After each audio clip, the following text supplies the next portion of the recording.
Hey, Gemini risings. It's Mandy Ray of Ecstatic Astrology here for your Venus retrograde and Leo forecast.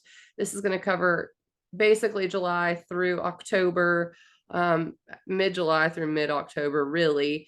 And then I'm going to come back and I'm going to do a October through December video because that's when the eclipses happen. So I'm just going to go ahead and break it up into two videos. It was just too much to do in one. So but I really wanted to do this for each rising sign because this Venus retrograde, I feel like is very important, formative. Venus retrograde is a reevaluation. That's how I've been putting it anyway. Venus's values, it's love and money. And when it retrogrades, sometimes that can be internal and we do a reevaluation internally, but also it is a reevaluation of the Leo parts of ourselves. And Leo is how we shine. Leo is our purpose. It's fun, it's joy, it's play, it's inner child.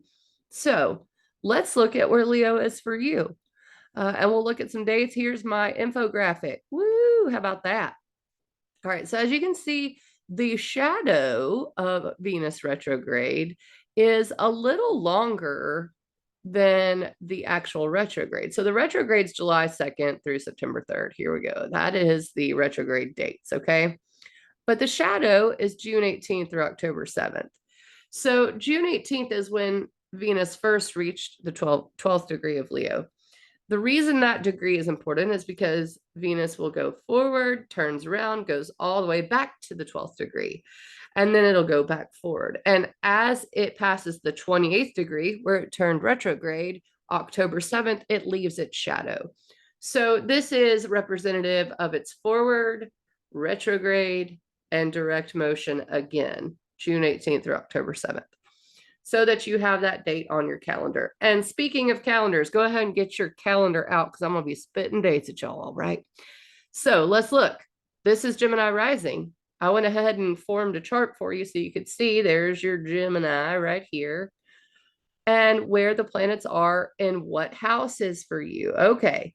So first we've got Leo. That's where Venus retrograde is happening. You know what else is there? And I'm going to use stamps to represent them because I don't have they move too fast for me to have changed this on the graphic. So we've also got Mercury in Leo, and we've got the sun in Leo here. All right, so we got the sun, Mercury, which is the question mark, and Venus retrograde, all of Leo. This is your third house. The third house is communication. It is local community, decision-making, thoughts. Siblings is another important third house topic. Short trips and sacred spaces. I really love that association with the third house. And the thing about the fixed signs in your chart is that they all fall in cadent houses. Now, let me break that down so that you can understand your chart a little better as a Gemini rising. The cadent houses are the third, the sixth, the ninth, and the 12th houses. Cadent houses are kind of transitional, okay? They also are really abstract when it comes to astrology. The third and sixth house being the least abstract. Third house, how you communicate, how you move around in your daily life, especially movement. That's why short trips, siblings, decision making. The sixth house is health, daily life, routine, habits, even coworkers and pets are sixth house thing.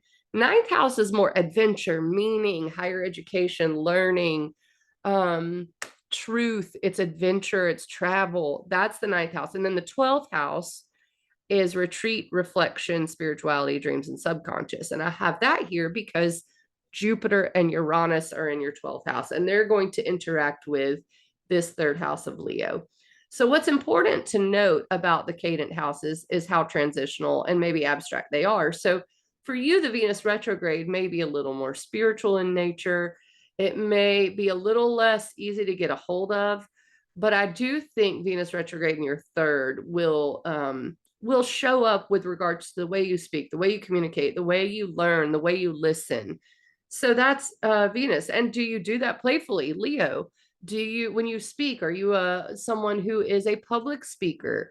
Are you someone who really wants people to understand who you are when you communicate? Do you have siblings? Do you go on short trips, right? Are you involved in your local community? Venus retrograde will be reevaluating all of that. And almost as if, like, am I being heard the way I want to be heard? That could be a thing. Am I being seen for who I am when I speak? Am I speaking my authentic truth? That could be a Venus retrograde thing.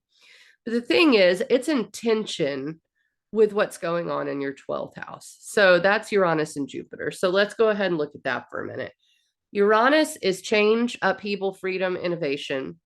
Jupiter is expansion,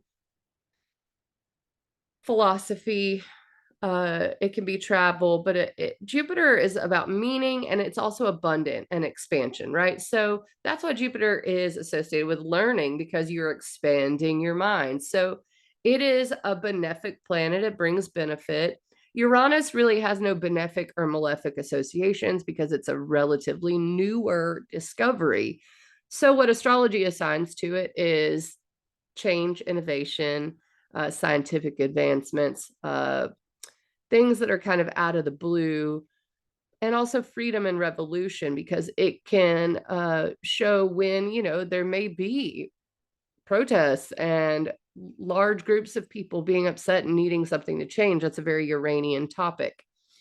In your 12th house, which is spirituality, retreat, reflection, dream, subconscious, traditionally the 12th house is referred to as the house of self-undoing. I don't really like to put that out there too much because it can fearmonger, but I think what that topic really gets to the heart of is how, when you are trying to escape and you do so in an unhealthy way, there's your self-undoing. The 12th house wants you to spiritually connect, maybe get some time to yourself, retreat, reflection. It is very spiritual. It's subconscious, right? Uranus is working on you in a way that maybe you can't totally define. So is Jupiter. Jupiter's like, hey, time to take a break. Jupiter's like, hey, let's cool it on the busyness and things like that. That is in direct conflict with what the third house Leo wants, with the sun there, with Mercury there, with Venus retrograde there. It's like, we need to be communicating, talking. The third house seems to be very social. It's local community. So you can look at obligations as being a thing that you may have to deal with this Venus retrograde cycle, and whether you want them in your life or not. Now, Venus is also, you can't separate Venus from relationships. So Venus retrograde has a reputation of, when it turns retrograde, exes come back into the picture, and things like that. For you, that could be the case. But the rebranding and the reevaluating of what you truly desire is going to show itself in the way you communicate and in the way you listen, I think, even, and the way you are involved in your local community. You may be taking short trips for relationship purposes, right? Things of that nature. And that is in direct conflict with Jupiter and Uranus, which wants you to kind of chill and go on retreats and meditate every morning and things of that nature. And how do those two things reconcile? How do I be involved in the local community and help my siblings and be social when I really also want to just kind of be in my own spirit, right? And communing with nature and things like that. Those things are going to come up all summer, or for the rest of the summer, I should say. We're halfway through. We're almost to school starting now. Woo, booty. Okay, what else can I say? I think we'll go ahead and look at the dates, even though I'm going to go over all the dates up through October 9th. We're just going to go ahead and look at the dates that Venus square Jupiter and Uranus, so that we can hone in on that right off the bat. So first of all, June 11th was the first day or the first time Venus squared Jupiter. What is a Venus square Jupiter? Well, they're both benefics. Venus is something that brings benefit. Love, money, its associations are definitely that.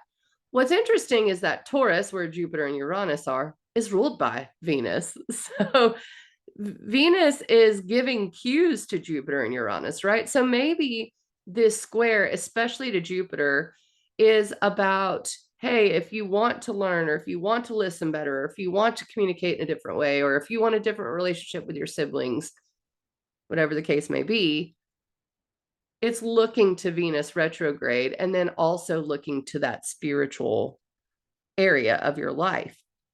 And it may be a spiritual conquest for you, or a quest is more like it, not conquest. Conquest really is like war. So Venus square Jupiter first happened June 11th. Sometimes that can indicate excess. They're both good guys, right? In astrology, bringing benefit. When the good guys are in tension, I mean, is it bad? When two nice people are in a disagreement, probably not. But sometimes it can lead to excess. Jupiter wanting you to have some spiritual retreat, Venus retrograde, I want to be out associating with the local community. And then you end up just exhausted because you're doing both, right? Like, yeah, okay, well, it's kind of this feedback loop, I think, with Jupiter square Venus. I would watch my pocketbook around that time. And also, I could say ignoring money may be a problem with this specific square, like, and saying, like, I don't really even want to think about how much that costs and things like that. June 11th, look back to it. And then August 22nd is the second square. And that's going to be with Venus retrograde. Okay. I should add my circle. Venus retrograde has already started that reevaluation process. When it squares Jupiter, you're well into it, August 22nd. Okay. So again, watching the pocketbooks, watching for excess, but in these houses, watching your health, watching your mental stability. And I'm not kidding, because the third house is very buzzy and very busy. The 12th house is not. The 12th house is like relax, dream, sleep, go to church, whatever the spirituality means to you. So this can also be exhausting and a little like confusing. Jupiter and Uranus in your 12th house can be confusion. It can be disillusionment. So Venus square to Jupiter happens 3 times. The third time, September 17th. So September 17th, it's direct. Okay. It's already kind of gone through that retrograde phase. This is the last time. And I think usually it's like a cleaning up square where it's like, okay, let's take this again and see if we do it differently, or if we've discovered that we want something different. And if we want something different, we're going to make different decisions. Don't forget third house decision making. Now, let's go ahead and break down Uranus. Uranus is change, upheaval. It's in your spiritual area, right? So it's a little abstract. This happens, well, it first happened July 2nd. So you may want to go and look back at that, Venus squared Uranus. And that can be like, let's just say you thought you heard a voice, right? And you want to tell people about it. Like, I heard a voice the other day and it told me that there's going to be an earthquake. And you go tell your friends or someone in your local community, and they're like, what? You're crazy. So the second time that it happens, maybe you won't tell the people in a local community. That's a ridiculous, outlandish example. But I mean, in these houses, not totally unheard of. So July 2nd, then August 9th is the second one with Venus retrograde. And you're reevaluating maybe how you communicate. And it's taking cues from Uranus, which is really throwing you a curveball in your 12th house, also innovating and changing your values there. So perhaps if your local community is been bars because you're a musician, that's me. So I'm just like giving an example, like how this could come out. And that's how you're used to communing with people. Uranus in the 12th house is changing your values around spirituality. Therefore, the venue might have to change where you meet people. Maybe it's yoga instead. If you are tired of being at bars, you're making new, spiritual goals to live cleaner and things like that. And of course, it's no judgment, but that is an example of what this Venus square to Uranus can be. Now, also the relationship angle and the money angle. And that goes for the Venus square to Jupiter and to Uranus. Okay. We can't forget about that. That could throw you a curveball with regards to relationships, maybe siblings. And it can depend on where your natal Venus is. So look at where Venus is for you and your natal sun, because the Leo is ruled by the sun. So that can give you a little more information. Then September 29th, it comes back forward and it squares Uranus one more time. Okay, so that third time, maybe you're prepared, maybe you're not, but it's definitely going to wrap up the Venus square Uranus story. Now, let's get into some of the dates and some of the other things, because I do have this thing down here that says other considerations right down here. Okay, these other considerations. First of all, you got the North Node and the South Node. Those have just changed signs. And I'm going to, again, my October through December video is going to cover that in more detail. But this is also intimately, or inextricably is also a good way to say it, linked to the Venus retrograde. And there's a reason for that. The South Node has moved into Libra. The South Node is what we're letting go of, what we're moving away from. It can be past life patterns or patterns that you've had in your current life story that maybe resurface, that you want to do differently. And that's in your fifth house in Libra. The fifth house is romance, children, and creativity.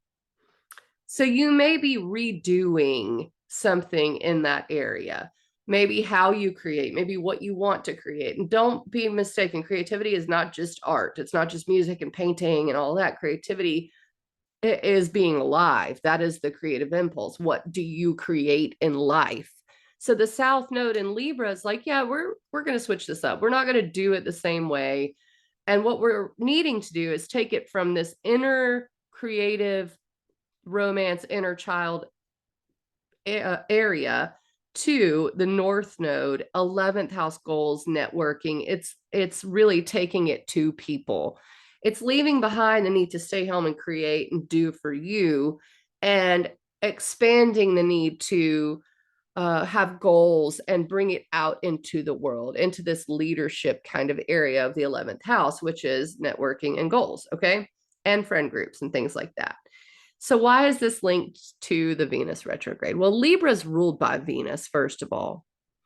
So not only is Venus retrograde informing the South Node, but also it's sextile to the South Node. That is an opportunistic connection, okay?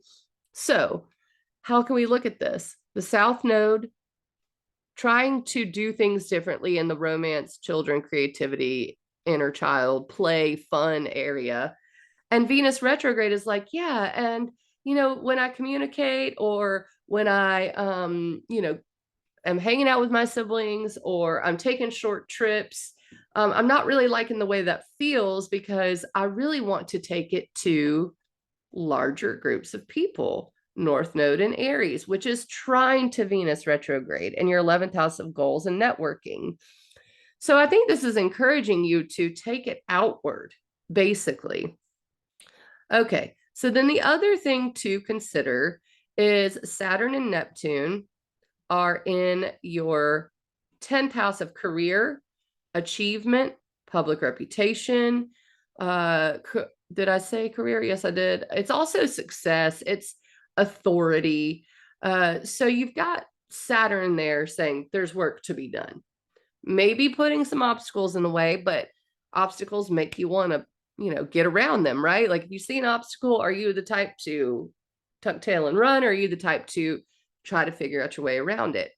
Neptune is kind of this, it's a way outer planet, and it's this concept of spirituality, but also sometimes illusion and fog and confusion, but it's mysticism as well. So Neptune's there in your 10th houses as well. So you're trying to master this area of career and achievement, right?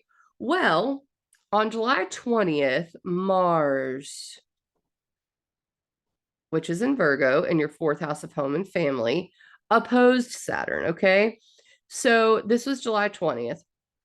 And it's the home, family, emotional security is a 4th house topic. Not only did Mars oppose that, which could have felt very like it's on your angles, which means it's very important. it can feel like, yes, I need energy here, or I have the energy here. Maybe it's frustration, Mars. Maybe it's taking action on something in the home with your family. It could be emotionally boiling over, right? Or maybe feeling like you're stuck at home, Mars in the fourth, or things are going wrong with your house or wrong with your family. Mars can be a malefic. July 20th, the opposition to Saturn, which is in your 10th house of career, could have felt oppressive or like a responsibility, like, I cannot feel good until I'm successful, that kind of a thing. I've got to do for my family, or I've got to sell this house in order to take this job. Lots of different options for how that could come out. So the reason I draw your attention to you, it happened July 20th, and today is July 24th, so it's definitely past it. But Mercury, the little question mark down here, is going to move into Virgo, and it's also going to go retrograde. So it will oppose Saturn from your fourth to your 10th house. And then also the sun will move into Virgo, and it will oppose Saturn from your fourth to your fifth house. And the thing about the sun moving into the fourth house is that Leo is ruled by the sun. So Venus retrograde with the sun in Leo, really focusing on the third house. But when the sun moves into the fourth house of home and family, Venus retrograde may take on some themes from the fourth house, which is home and family and emotional security and your roots and your ancestry. So that can also be wrapped up into this Venus retrograde theme. It's kind of all over the place if you really want to look at it. So let's go ahead and dive into some dates. And again, I'm going to be spitting some dates at you, so get your calendars out. Pause where you need to. Today's July 24th. Tomorrow is the first quarter square of the moon in Scorpio. And this is, again, your cadent houses. Don't forget. So it'll be your sixth house of health and daily life and habits. And that can be a little bit frustrating when the first quarter square of the moon happens. It will also, by the way, the moon's the heart. The moon's going to be the heart. The moon's going to square the sun. That happens every moon phase. You have the new moon, first quarter square, full moon, third quarter square. That's those half moons. The first quarter square is called crisis in action. And that means we have to take action from the new moon. Okay. So this date, July 25th, with the moon square the sun and then subsequently square Venus and Mercury, maybe a little wonky. Just something to note. I'm not going to go over every first quarter square, but July 25th is the first time the moon will visit a fixed sign since Venus has gone retrograde. So it seems very important. All right, now what we got July 27th, and that is Mercury conjoined Venus RX, okay?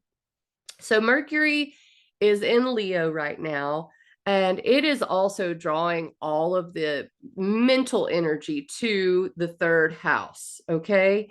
So when Venus and Mercury come together, boop, we'll put Mercury right there. On July 27th, our minds are acutely aware of what Venus retrograde is about.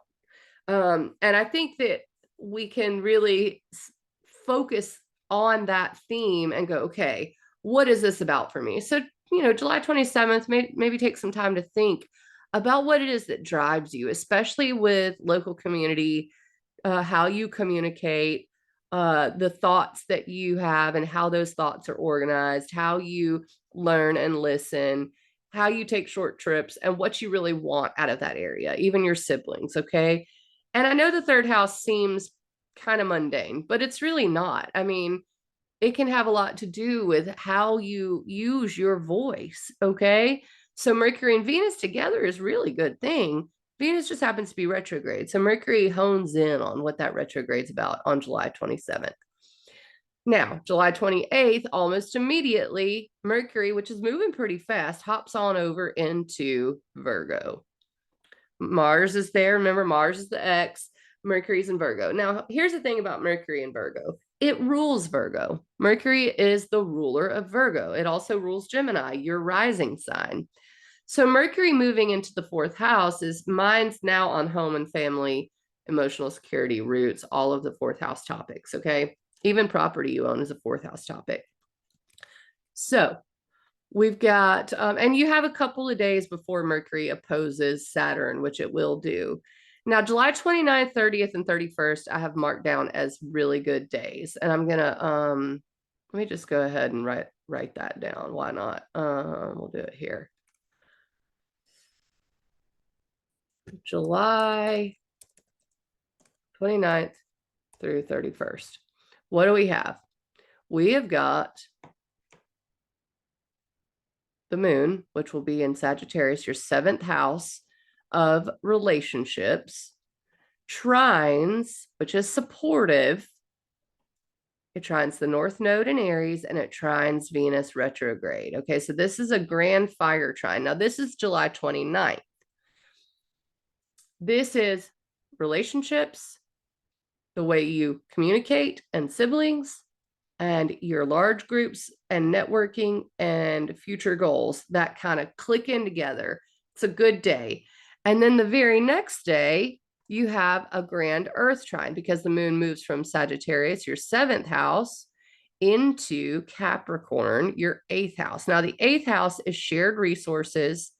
It's boundaries, it's empowerment, disempowerment, it's other people's money. It's not the money you make, but it would be like grants, contracts, loans, investments, things of that nature is an 8th house. Even taxes is an 8th house topic.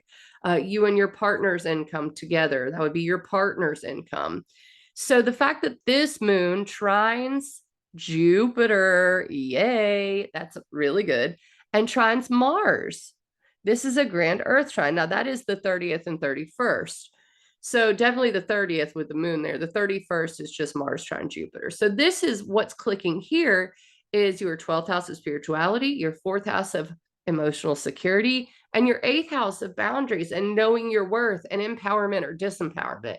So again, these are really good dates. This would be good to do something with your home, something with investing, something with applying for a loan. This would be a good date to do that. Also a good time to get stuff done in your home and family area. Mars trine Jupiter, you're able to have the energy to do it. It's great. All right, now where are we at?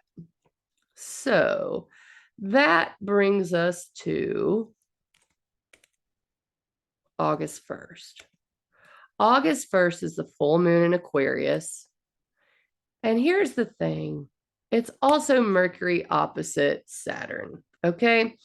So by itself, a full moon in Aquarius, not a huge fan. I'll tell you why. Aquarius is ruled by Saturn. Full moon in Aquarius is always looking at how do I do what do I need to do, basically, especially in the future sense, because that's Aquarius.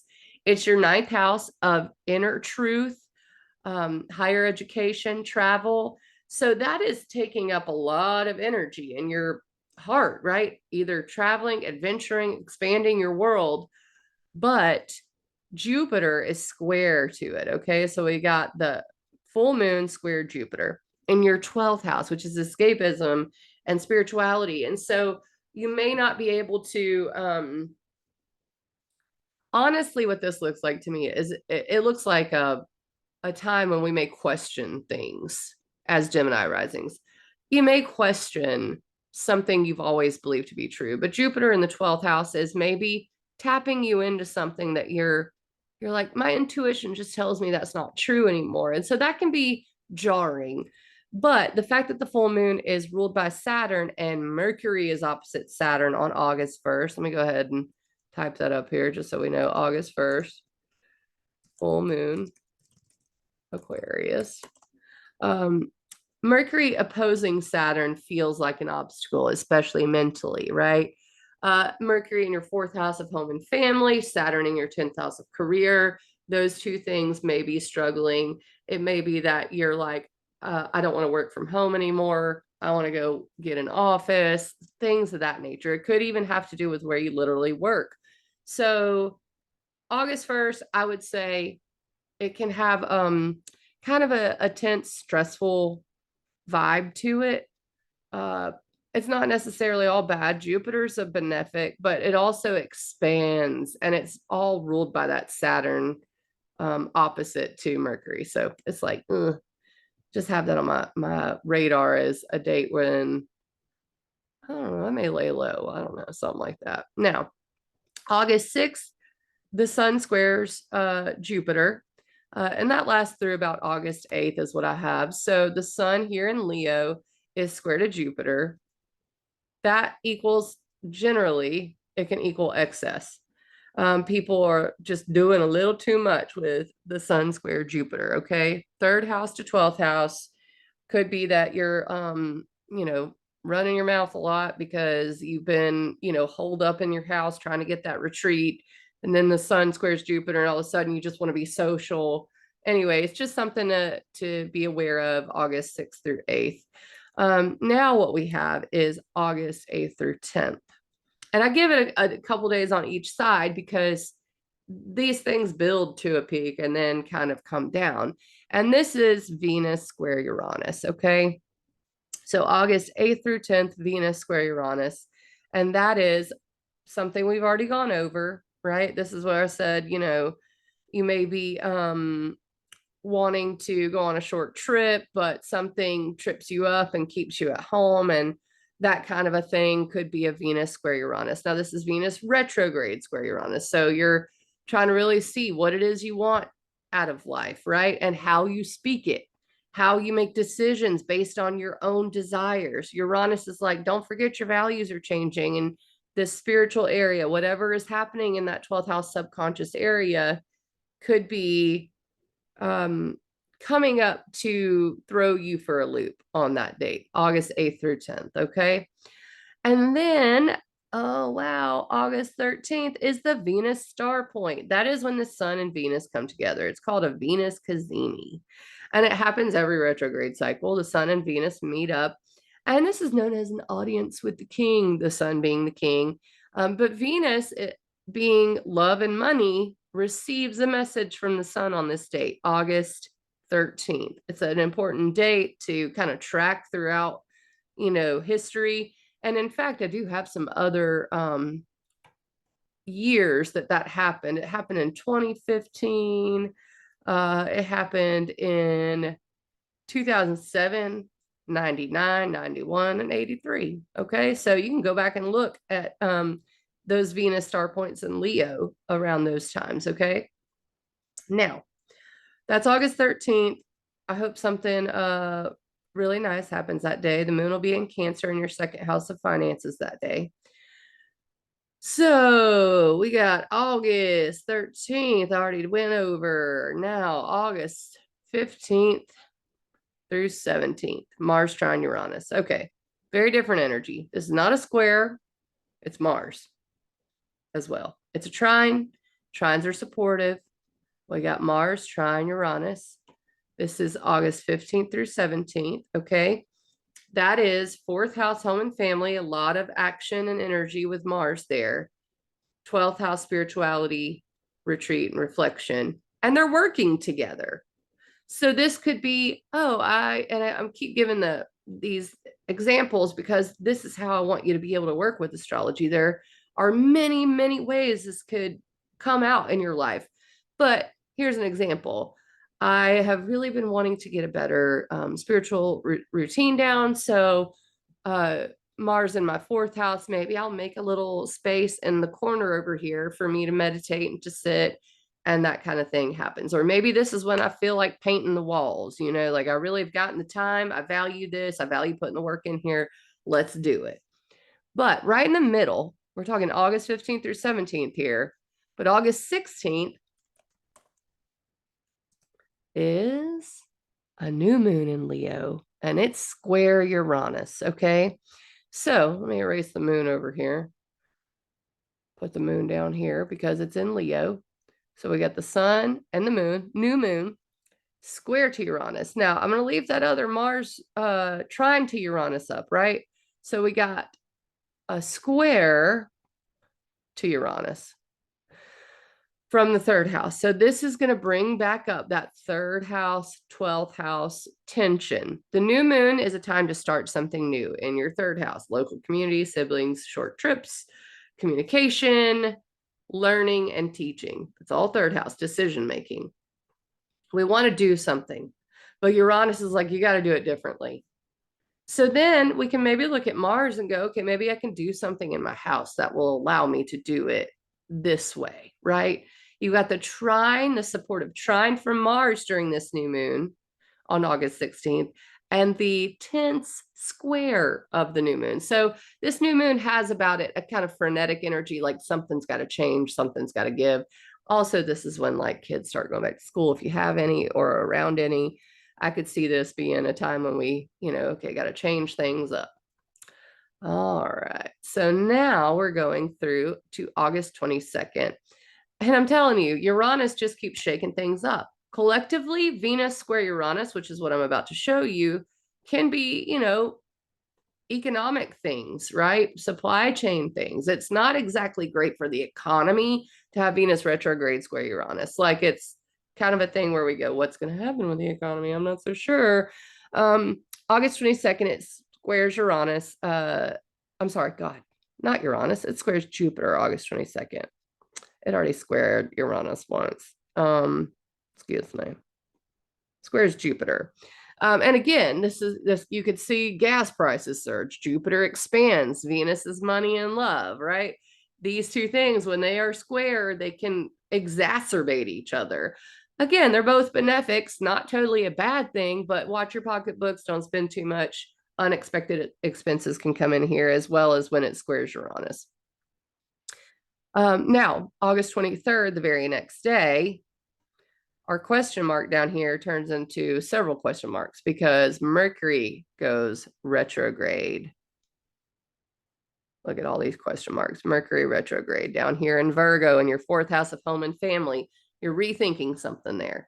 So that means Mercury will trine Jupiter a few times to your 12th house from the fourth house. This is a good thing. I mean, Mercury trine Jupiter is really getting to the heart of what is important to you, especially in your home and family. Okay. So the fact that Mercury goes retrograde can be a rethinking of your home environment, of your family, of the way you communicate with each other. And then the other thing on August 23rd is the sun moves into Virgo. So now, this is what I was talking about earlier. The sun moving into Virgo, which the sun rules Leo, Venus retrograde in Leo, is now looking to this Virgo area for a little information. It's like, okay, I'm reevaluating how I communicate and everything, but now I got to think about maybe my family and my home as well. And Mars has been there, and now Mercury retrograde is there. So the home, family, emotional security takes on a really big deal starting August 23rd. Mercury retrograde, the sun moves into Virgo. Like if you have anything to do in your home or around your home, maybe do it before August 23rd or after September 14th when Mercury goes direct. So yeah, let me type that up here really quick. Mercury RX is August 23rd through September 14th. All right. Okay, hopefully that's long enough for you guys to get that and write it down. August 25th, Mars over here trines Pluto. This is fourth house to eighth house. This could have some implications for taking action, maybe making an investment. Remember, Pluto is empowerment and disempowerment in your eighth house of contracts. It's also shared resources. So something with Mars trining Pluto, I think that moves it forward and allows us to empower ourselves, maybe emotionally, maybe to say, okay, I don't really like this contract. We're going to go for a different thing, something like that. And that's August 25th. August 27th, we got a couple big changes, couple things. August 27th. Let me go ahead and type up August 27th up here. All right. August 27th. See, there's Mars, the X. Mars moves into Libra. And then the sun is opposite Saturn. Eek. Another day that feels maybe a little oppressive. Okay. It's like I got work to do. Maybe there's an obstacle. Maybe it's that you want to be at home doing the work on your cabinets and work keeps calling you in. Saturn's in your 10th house of career. So just note that. And then Mars in Libra. Libra is a relationship sign. It's your 5th house of romance, creativity, inner child. Mars there, Mars doesn't really like to be in Libra. Mars is independent, it's a warrior.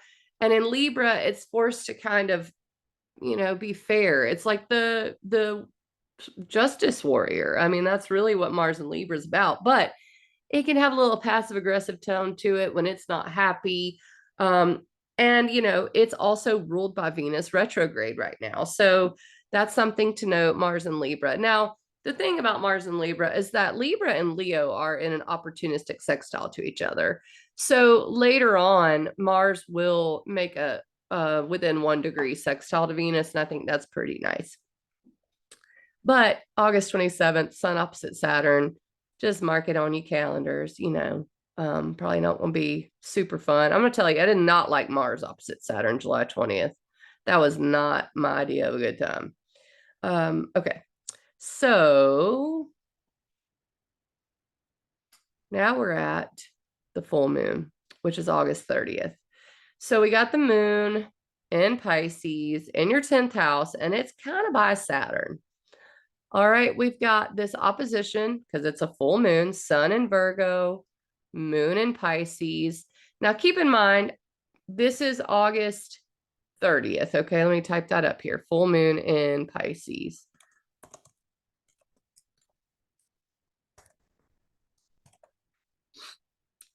With Saturn.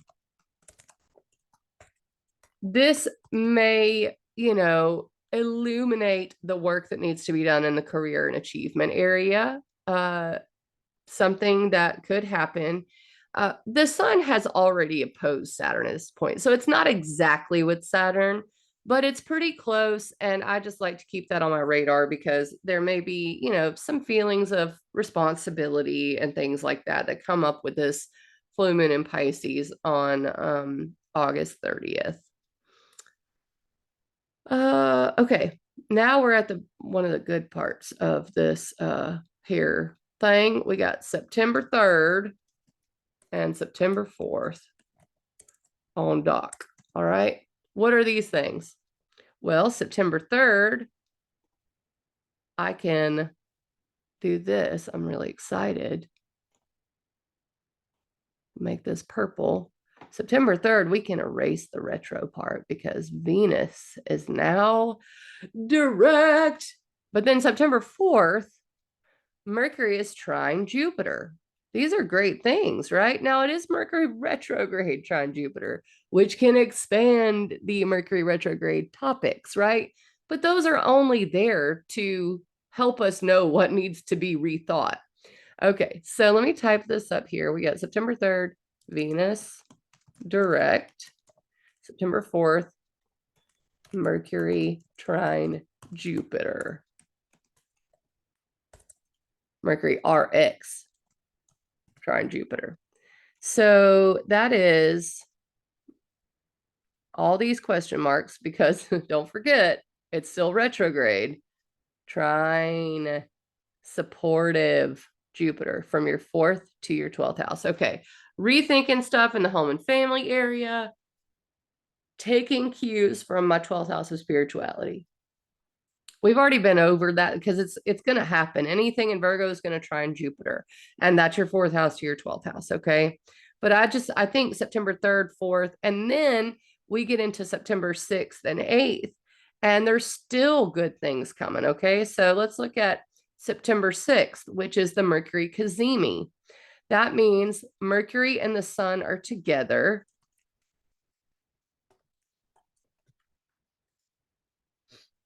And they're trine Jupiter. Now, cazimi is already looked at as a good thing because it's known as an audience with the king, and it's Mercury, our minds, how we speak, how we communicate. Trine Jupiter, which is expansiveness. But we learned something, I think. While we're redoing whatever's going on in our home and family area, we're learning, we're connecting with Jupiter in the 12th house, which is giving us spiritual meaning in some way, okay? And then September 8th, the sun exactly trines Jupiter. Okay. So the cazimi is not exactly trine to Jupiter, but I'm happy with the way I think September 4th through 8th feels like a really good supportive time, depending on how Mercury retrograde treats us. Okay. All right. September 14th is the new moon in Virgo and Mercury stationing direct. Okay. So September 14th, new moon, Mercury direct. Also, a really good thing. Why is this really good? Well, first of all, we can erase all these question marks because they're not that many question marks anymore. It's just one. Now Mercury's direct. Yay. All right. So Mercury direct. And then new moon in Virgo. There's something special about this new moon, though, I have to say. Here's the sun at late degrees of Virgo because it's going to be at late degrees. The moon, new moon. And what's it doing? It's trining Uranus. Do you know how great that is? Yay. So we get to plant a seed in our fourth house of home and family and emotional security. And it is supported by the innovation and change in values in our spirituality and retreat and reflection and dreams and intuition area. So this new moon is imbued with change in a very positive way. I really like that. Not only that, Venus is direct. Venus is ruling Uranus. That's great. Mercury is direct. Mercury rules Virgo, where the new moon is. So we've got two direct planets ruling this new moon trine Uranus. Really, really loving it. Okay, I love it. Love the new moon, September 14th. Great, great, great energy. All right, what else we got here? We're nearing the end. We only have a couple weeks to go. Okay, September 15th through 18th. This is the final square of Venus to Jupiter. Again, I give it a few days. Venus now direct, square Jupiter for the third and final time. Again, watch your pocketbooks, excess, whatever, escapism with Jupiter in your 12th house. But by now, we've already had Venus square Jupiter twice. Okay, this is the third time. This will wrap up the theme. And then September 19th is something that I haven't really touched on Neptune too much, but September 19th, the sun opposes Neptune.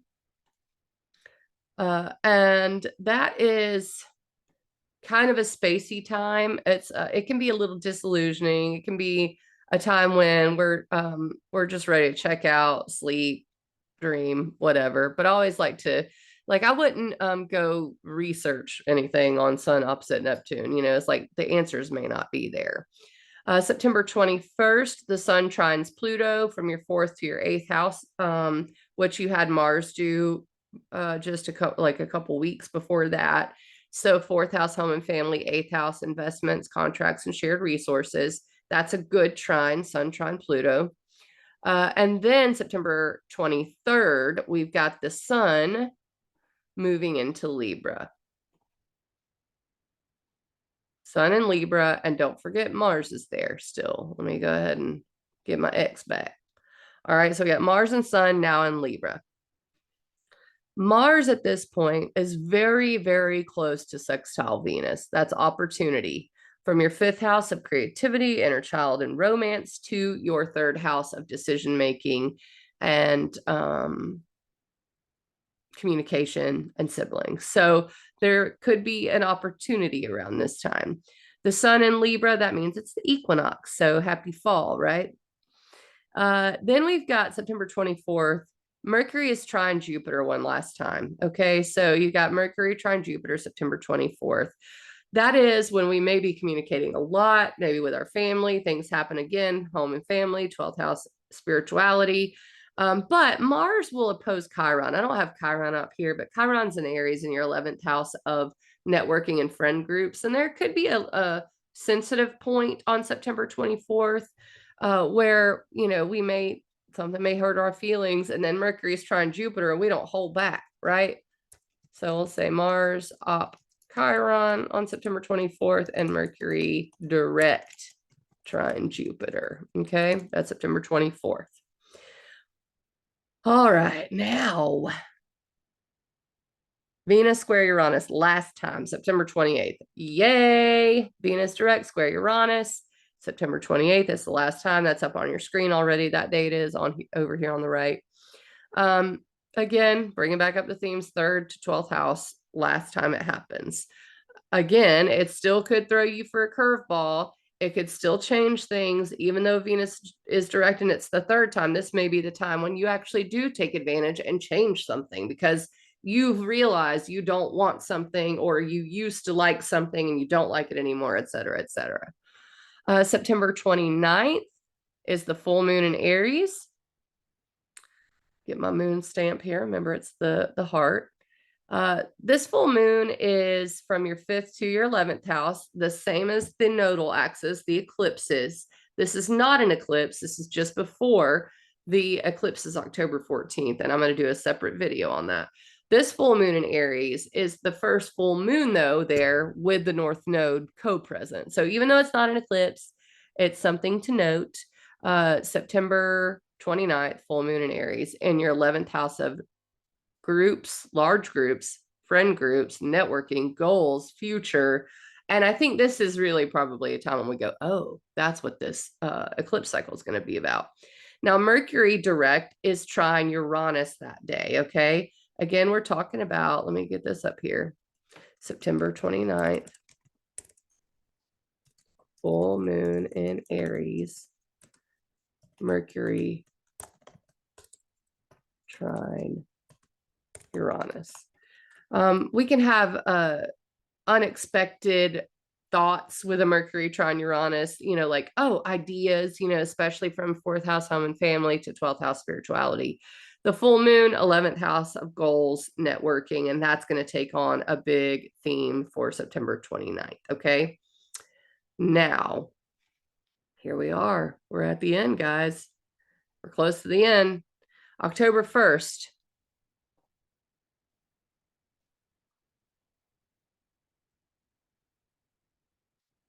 Venus trine. Okay. So October 1st, we've got Venus trine the North Node. I like that it happens right after the full moon in Aries. So we're really starting to bring in eclipse themes. And the planets will do that. It's like they hand off batons. It's crazy. And it sextiles the South Node. And the other thing is October 3rd, Mars is exactly conjoined to the South Node. So you can see that sextile. If Mars is right there by the South Node, October 3rd, then you've got Mars and Venus very, very close to sextile. Now, not exactly, but close. So October 1st through 3rd is Mars and the South Node interacting with Venus direct and trine to the North Node in Aries. So this could help clear up what maybe we need to be redoing or thinking about doing differently with the South Node.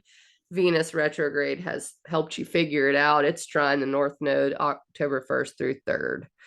October 7th, we've got, let me go ahead and clear this out. I'm almost done, y'all. Venus at the anaretic degree. So Venus is at the 29th degree, October 7th, which is known as the degree of crisis. It's the last degree of Leo. And it's kind of the degree that all of the themes, everything you've gone through, this kind of wraps it up into that last degree. And we kind of, okay, this is the last hit, and this is the degree of crisis, the anaretic degree, where we make a move. Crisis just means something has to be done, okay? And don't let that fear monger you. But October 7th is when it's at the anaretic degree.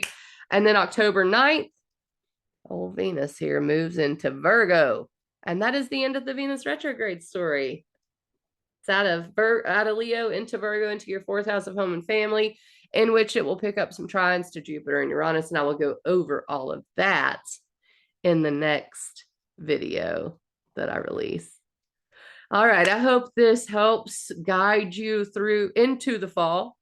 And I'll be back around, I don't know how long I'm going to wait before I do those videos, probably a week or two at least.